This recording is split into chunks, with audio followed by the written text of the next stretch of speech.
अवलोकन के साहित्य प्रेमी श्रोताओं को जतिन यादव का प्यार भरा नमस्कार। पुस्तक समीक्षा की पाक्षिक श्रृंखला की चौथी कड़ी में पुनः आपका स्वागत व अभिनंदन है।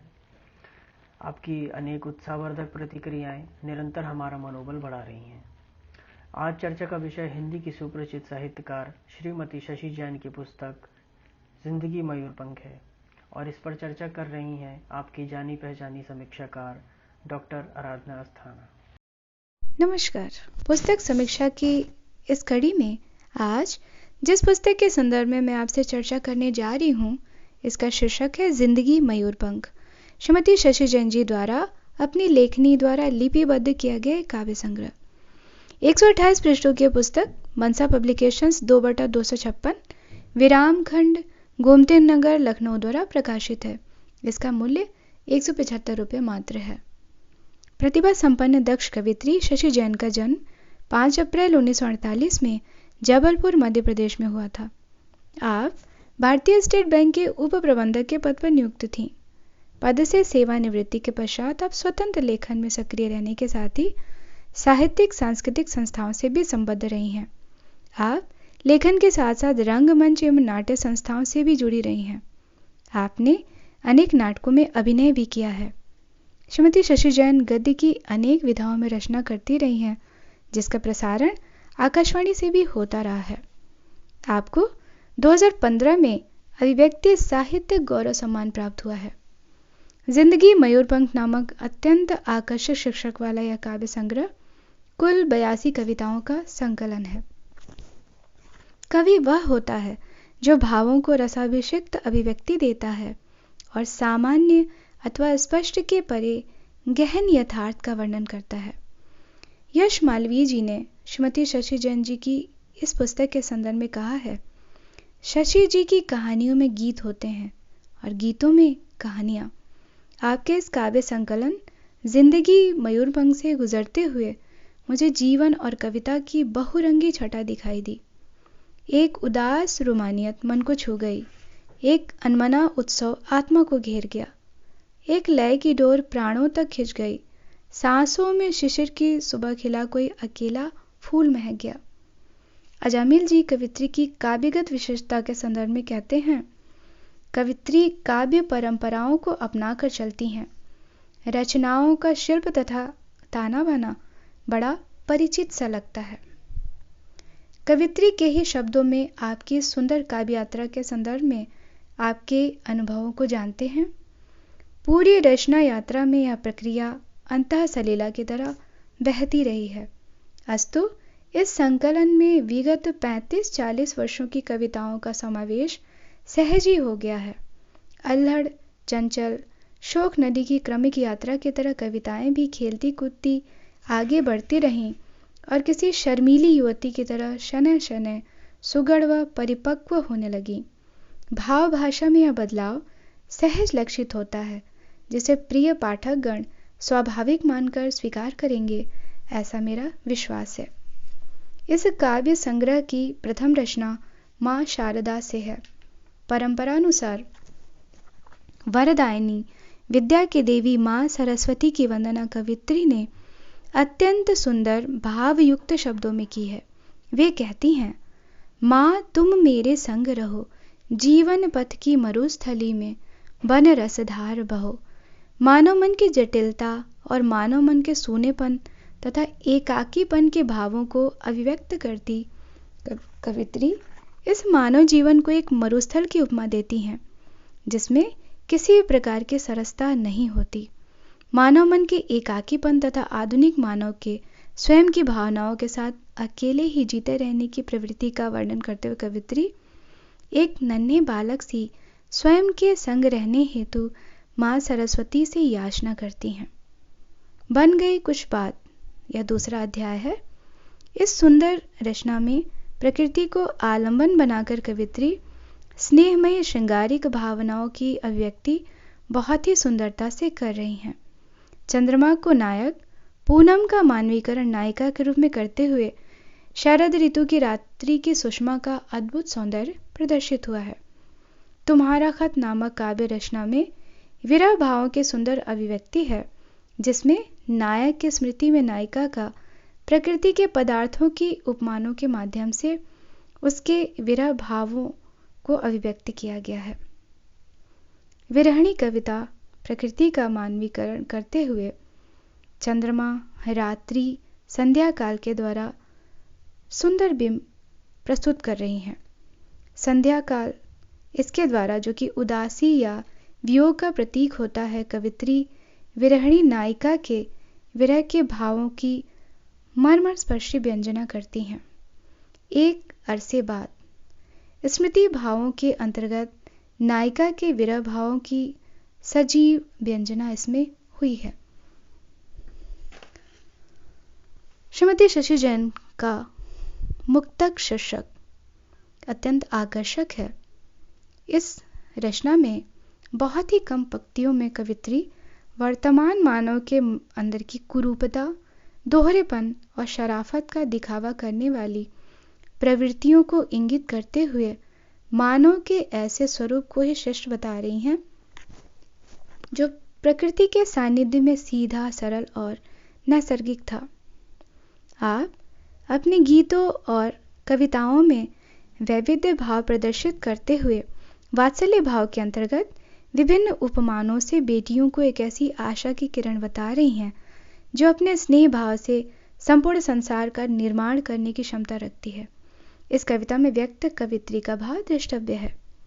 बेटियां हैं ज्योति की उम्मीद की किरण, चांदनी है, धूप है, ओस की छुवन, वो आए जब संसार में मत रोकना उन्हें, वो खिलेंगी फूल सी मत टोकना उन्हें। दीपशिखा नामक सुंदर काव्य रचना में कवित्री स्वयं को दीपक की लौ की एक ऐसी शिखा के रूप में वर्णित कर रही हैं जो रात्रि में स्वयं को जलाकर रात्रि रूपी तम को दूर करती है और स्वयं पीड़ा वेदना को सहन करती है। कवित्री की रहस्यवादी भावना भी इस कविता में अभिव्यक्त हुई है। जननी नामक सुंदर शीर्षक में कवित्री माता को संपूर्ण विश्व रूपी भवन की आधारशिला मानते हुए कहती हैं, एक जननी प्रभात सी अत्यंत पवित्र शुद्ध शबनम रात्रि की उज्जवल आत्मा है जिसमें ज्ञान, योग, सृजन और संहार पलते हैं तथा आदर्शों की प्रथम प्रणेता संपूर्ण संसार ही नहीं वेदों के द्वारा भी पूजनीय मानी गई है। मैं सपना तुम छलना। इस सुंदर गीत में कवित्री नायिका के रात्रि के समान उदास जीवन में नायक के आगमन की समता उस प्रातः काल के रश्मिकण से कर रही हैं जिसके पश्चात समस्त प्रकृति में आनंद छा जाता है। कवित्री स्वयं को एक स्वप्न और उस अज्ञात प्रियतम को एक रहस्य के रूप में वर्णित कर रही हैं। कवित्री की मां को समर्पित जननी सुंदर रचना दृष्टव्य है जिसमें वे कहती हैं, सुप्रभावत की नव शुचि शबनम सच्चंद्रमयी उज्ज्वल रजनी ज्ञान योग की सीमा रेखा प्रलय विरत हित रत तपस्विनी विश्व भवन की मूल शिला तुम आदर्शों की प्रथम प्रणयनी। प्रभाती नामक सुंदर गीत, इसमें श्रीमती शशि जैन प्रभात अर्थात प्रातः काल का मानवीकरण करते हुए प्रकृति के प्रत्येक पदार्थ तथा मनुष्य के मन पर इस काल के सौंदर्य के अद्भुत आनंद का वर्णन सुंदर बिंबों के माध्यम से कर रही हैं। दुर्योधन के द्वारा द्रौपदी को शतरंज में जीते जाने के वर्णन के माध्यम से राज सत्ता के लुभावने वादों में जनता के आ जाने का वर्णन है। वासंती पिकनिक रचना में प्रकृति का मानवीकरण करते हुए वे कहती हैं, पवन पिताजी चूल्हा फूंके रिए रेत की धौंकी धरती भोजन पका रही है सरसों हल्दी छौंकी।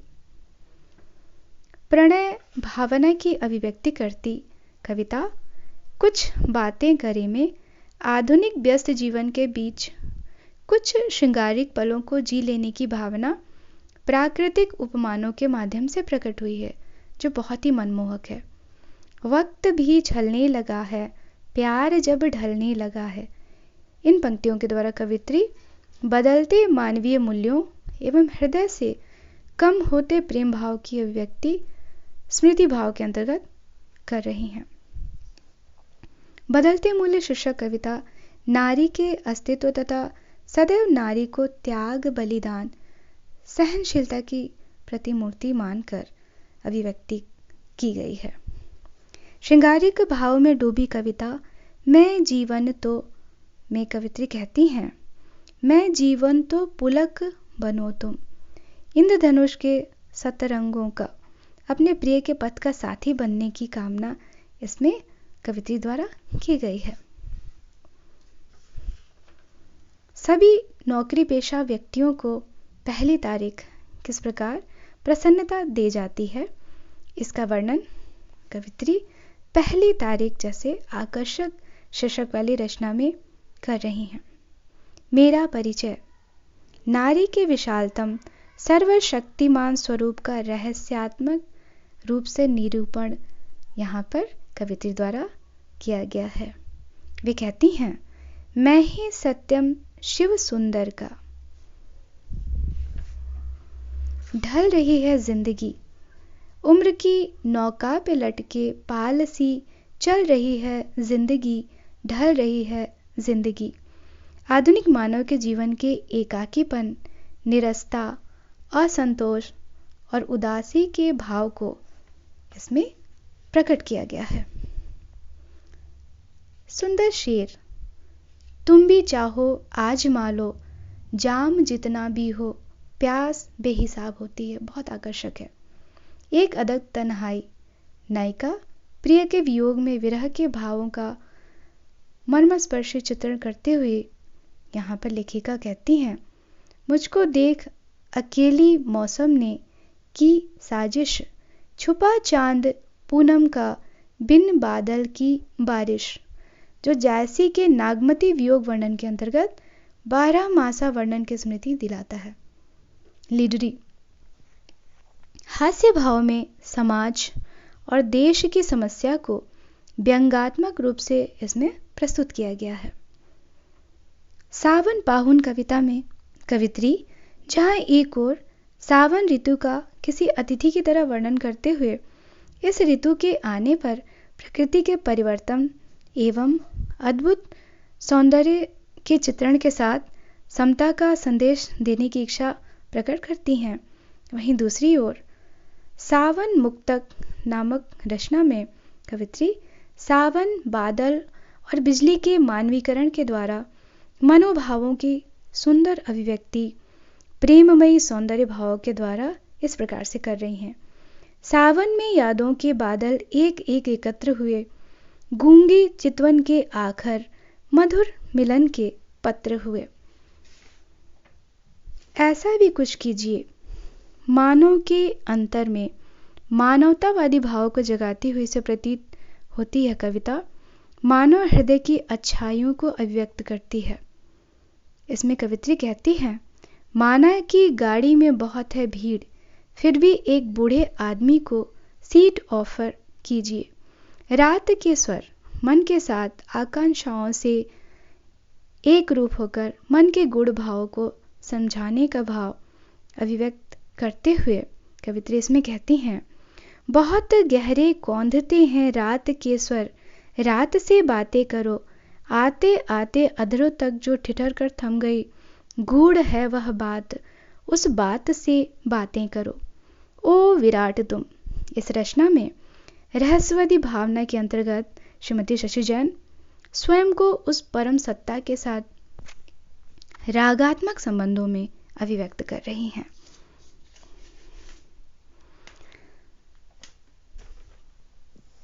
इस पुस्तक के पूरी तरह से सभी भावों को देखने के पश्चात हम कह सकते हैं कि इसमें विविध भावों का प्रदर्शन हुआ है।